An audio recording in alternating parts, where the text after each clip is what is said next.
Stealth failure. Commander Eliza Reeves stared at the holographic display with growing unease.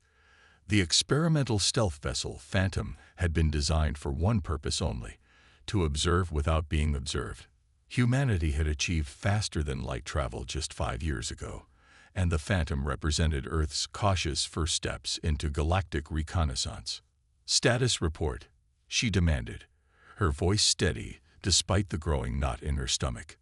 Lieutenant Wei looked up from his console, his face illuminated by the soft blue glow of the instruments. "All systems nominal, Commander. Quantum displacement field holding at 98% efficiency. We're practically a ghost out here." Eliza nodded, her dark eyes never leaving the display that showed what appeared to be an enormous space station, a massive structure that dwarfed anything humans had ever built. Around it, ships of various configurations moved in orderly patterns, like bees around a hive. They had been observing this hub of activity for 3 days now, collecting data that would change humanity's understanding of their place in the universe. "They have no idea we're here," said Dr. Eleyemi, the mission's chief xenobiologist. Her voice held a mixture of awe and relief. 7 distinct species working together in what appears to be a cohesive coalition, and not one of them has detected us. "Let's keep it that way," Eliza replied. Humanity's first directive upon discovering alien life had been clear: observe, record, but do not engage. Earth's unified government had deemed first contact too risky without sufficient intelligence. The Phantom's mission was to provide that intelligence. "Commander," called Ensign Rodriguez from the engineering station, his voice tight with concern, "I'm detecting a fluctuation in the quantum displacement field. Power draw is increasing beyond expected parameters." Eliza frowned. "Source: the new resonance dampeners. They're not handling the prolonged deployment as expected." Dr. Chen, the ship's physicist, moved quickly to Rodriguez's station. "This shouldn't be happening. We tested the system for—" A sharp alarm cut through the bridge, its piercing wail making everyone flinch. "Field integrity compromised," Rodriguez shouted, his fingers flying over the controls. "We're becoming visible on standard detection spectrums." Eliza's training took over. "Initiate emergency protocols. Power down all non-essential systems. Redirect everything to maintaining what's left of our stealth capability." But it was too late. On the display, she could see several of the alien vessels changing course, moving with purpose toward their position. The Phantom's stealth technology, Earth's most closely guarded secret, had failed at the worst possible moment. "They've seen us," White confirmed, his voice hollow. "Multiple scanning beams. They're everywhere." A new window appeared on the main display. An incoming communication. Eliza hesitated, then nodded to Wei. "Let's hear what they have to say." The screen filled with the image of a being that appeared vaguely insectoid, with compound eyes that shimmered with an intelligence that sent a chill down Eliza's spine. When it spoke, the ship's AI translated in real time. "Unknown vessel, you have entered restricted space utilizing cloaking technology forbidden by the Galactic Coalition Accord. Identify yourself immediately." Eliza straightened her uniform and stepped forward. First contact. This wasn't how it was supposed to happen, but there was no turning back now. "This is Commander Eliza Reeves of the Earth exploratory vessel Phantom. We apologize for our unauthorized presence. We are on a peaceful mission of observation." The alien's mandibles clicked rapidly, an expression the humans couldn't interpret. "Earth, your species designation is not recognized in Coalition records." "We are new to interstellar travel," Eliza replied carefully. "We have not yet made formal contact with other civilizations." There was a long silence, during which the alien seemed to be consulting something off-screen. When it returned its attention to them, the translator struggled to convey the complex emotions in its multi-tone response. "Your vessel employs quantum displacement technology. This is a Class 1 restricted technology under Coalition law. No pre-contact species should possess such capabilities." Dr. Chen stepped forward. We developed it independently. Earth science has. Impossible. The alien interrupted. The technological progression path for all known sentient species is well documented. Quantum displacement theory is achieved only after at least 2 centuries of integration with the galactic community. Your claim of independent development is either deception or evidence of prohibited interference in your species' development. More alien vessels were surrounding them now. The tactical display showed at least 12 ships, with more approaching rapidly. "They're powering up weapons," Wei reported quietly. Eliza raised her hands in a universal gesture of peace. "We mean no harm. We can explain our technological development. Please, allow us." The alien cut the transmission without warning. Moments later, a new signal came through, this one from a different vessel. The being on screen was radically different from the first, vaguely humanoid, but with a translucent skin that revealed a complex circulatory system pulsing beneath. "Human vessel," it began, its voice melodious despite the grave tone. "I am Supreme Commander Velixer of the Coalition Defense Force. Your unauthorized presence and possession of restricted technology constitutes a severe violation of galactic law. Furthermore, your species' development of quantum displacement without oversight suggests dangerous technological recklessness." Eliza tried to remain diplomatic. "Commander Velixar, we understand your concerns. Humanity developed this technology through our own scientific process. We didn't know about any galactic laws regarding." "That is precisely the problem," Velixar interrupted. "Unsupervised technological advancement leads to catastrophic outcomes. The Coalition exists to prevent such scenarios." Dr. Adeyemi whispered urgently, "Commander, they think we're dangerous because we developed on our own. Their entire system seems built around controlled technological progression."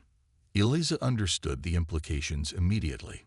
To this coalition, humanity represented more than just an unknown factor. They were an existential threat to the very order these species had established. "We request permission to return to our homeworld," Eliza said firmly. "We will relay your concerns to our government and establish proper diplomatic channels." Velixar's internal fluids darkened noticeably. "That cannot be permitted. Your vessel contains technologies that must be contained. You will power down all systems and prepare to be boarded. Your crew will be detained for questioning, and your world's coordinates will be extracted for immediate coalition intervention." "Intervention," Eliza repeated, a cold dread washing over her. "For the safety of the galactic community, pre-contact species that develop restricted technologies must be subjugated and their development redirected along approved paths." Rodriguez's voice was tight with fear. "Commander, they're activating some kind of dampening field. Our engines are losing power." Eliza made a split-second decision that would change the course of human history. "Why? Emergency jump protocols. Now." "But Commander, the dampening field." "Override. Use the secondary quantum matrix. We need to warn Earth." As Y frantically worked the controls, Velixer continued, apparently unaware that they were attempting to escape. "Your resistance is noted, but futile. The Coalition has managed technological development for 12,000 cycles. We will not allow a single reckless species to."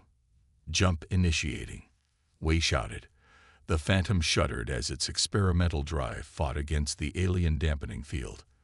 Velixar's expression changed to one of alarm. "Stop. Your drive configuration is dangerously unstable under our suppression field. You will cause a cascade." The transmission cut off as reality twisted around the Phantom. The jump was rough. Nothing like the smooth transitions they had experienced during testing. Emergency alarms blared throughout the ship as they tore free from the Coalition's grasp. When the ship stabilized, they found themselves several light years away, but the damage was extensive. Warning lights illuminated the bridge like a macabre-like show. "Status report," Eliza demanded, picking herself up from the floor where the violent jump had thrown her. "Drive severely damaged," Rodriguez reported grimly. We've got maybe one more jump in her before a complete overhaul is needed. Communications. We checked his systems. Functional, but limited range. We'd need to get closer to Earth for a real-time transmission. Eliza stared at the tactical display, which now showed empty space around them. But she knew it wouldn't stay that way for long. The Coalition would be tracking them, hunting them. They're going to come for Earth, Dr. Adeyemi said, voicing what everyone was thinking. They see us as a threat to their entire way of life. Eliza nodded grimly. Set course for the Alpha Centauri relay station. We need to warn Earth immediately. Humanity needs to prepare. As the damaged Phantom limped towards the nearest human outpost, Eliza couldn't shake Velixer's words from her mind. The Coalition had managed technological development for 12,000 cycles, and humanity had just disrupted their carefully ordered galaxy simply by existing in a way they hadn't anticipated. War was coming, not because humanity had sought it, but because they had committed the unforgivable sin of developing independently. They weren't supposed to find us, Wei muttered, echoing her thoughts. And now it's war. Eliza's expression hardened as she looked at her crew, the first humans to make contact with alien life, and now the harbingers of humanity's greatest challenge. No, she said firmly. Now it's survival. Humanity's answer. The emergency session of Earth's Unified Defense Council erupted into chaos as Commander Reeves finished her report. The holographic recording of the Phantom's encounter with the Coalition played on a loop above the conference table, Velixer's final threat echoing through the chamber. For the safety of the galactic community, pre-contact species that develop restricted technologies must be subjugated and their development redirected along approved paths. Admiral Zhao, the highest-ranking military officer present, slammed his fist on the table. They intend to invade us because we're too innovative. Because we developed quantum displacement technology on our own. That's precisely it, Admiral, Eliza confirmed. Their entire galactic society appears built around controlled technological progression. Species advance according to predetermined timelines, with technologies introduced only when the Coalition deems them ready. Dr. Ibrahim, Earth's leading physicist and the mind behind the quantum displacement technology, leaned forward. And we just skipped several hundred years ahead in their schedule. How much time do we have? Asked President Okafor, her normally calm demeanor strained. Eliza exchanged glances with Dr. Chen, who had accompanied her to the emergency meeting. Based on our analysis of their propulsion signatures and the likely time needed to organize an invasion fleet, 3 months, maybe 4. A heavy silence fell over the room. Then we have no choice, the president concluded. We prepare for war. What followed was the most unified global effort in human history. The existence of the alien coalition was revealed to the public, alongside the threat they posed. Instead of panic, humanity responded with determination. Production facilities worldwide were converted to military purposes. The handful of existing starships were fitted with weapons systems, while new vessels were constructed at unprecedented speed. Dr. Ibrahim led a team of scientists working to understand and counter the dampening technology that had nearly crippled the Phantom. We need to approach this differently, he told his team. The Coalition expects certain technological paths. Let's take roads they've never considered. While Earth prepared, the Phantom had been repaired enough for one final mission. Commander Reeves and a volunteer crew would return to Coalition space, not to fight, but to gather intelligence. This is suicide, Wei argued as they prepared the ship. This is necessary, Eliza countered. We need to understand them better if we're going to survive. The Phantom's final mission revealed something crucial. The Coalition's technological uniformity was both its strength and its weakness. All their systems, across 7 species, followed the same fundamental principles. They had never needed to innovate beyond their established paradigms because no outside force had ever challenged them. When the Coalition Armada finally arrived at the edge of the solar system, they'd broadcast a single message: surrender your technological development to Coalition oversight or face elimination. Earth's response was silence. The coalition's first wave consisted of 50 ships, advanced beyond anything humanity had built, except in one crucial aspect. As they approached Earth's defensive line, Admiral J.O. gave the order: activate the displacement fields. Instead of trying to hide from the coalition's sensors, as the original quantum displacement technology had been designed to do, Earth's scientists had inverted the principle. The fields now displaced the enemy's sensors themselves, creating false readings across the electromagnetic spectrum. Coalition ships fired at empty space, while Earth's defenders struck from unexpected angles. "They're confused," reported Captain Miyazaki from the newly commissioned UES Defiant. "Their targeting systems can't compensate." The coalition's response was to intensify their attack, bringing in larger vessels with more powerful weapons. But Earth had another surprise waiting.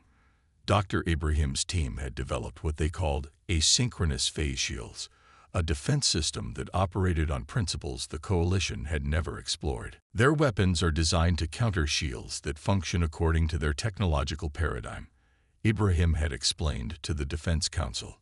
"Ours work on completely different principles." The second wave of coalition ships found their energy weapons dispersed or reflected by Earth's defenders. Human counterattacks, though less advanced in raw power, struck with unanticipated precision. Aboard the coalition command vessel, Supreme Commander Velixar watched in growing dismay as the battle unfolded in ways their simulations had never predicted. "How are they doing this?" demanded Sithlar, the coalition's science overseer. "Their technology is crude, yet it counters our most advanced systems. They think differently," Velixar realized, watching as another coalition cruiser fell to Earth's defenders. "Their entire approach to science and technology follows paths we abandoned millennia ago, or never explored at all." On Earth, despite the surprising success of the defense, casualties mounted. Cities were damaged by coalition attacks that broke through the defensive line. But humanity fought with the desperate creativity of a species fighting for its right to exist on its own terms. When the third coalition wave arrived, something unexpected happened. One vessel broke formation, broadcasting on all frequencies. "Earth defenders, this is Ambassador Thela of the Lissani Collective. We request immediate parley." In the hastily arranged communication, the truth emerged. The Lissani, one of the 7 coalition species, had been secretly chafing under the technological restrictions for centuries. Seeing humanity's innovative approach to warfare had convinced them that the coalition's controlled development was flawed.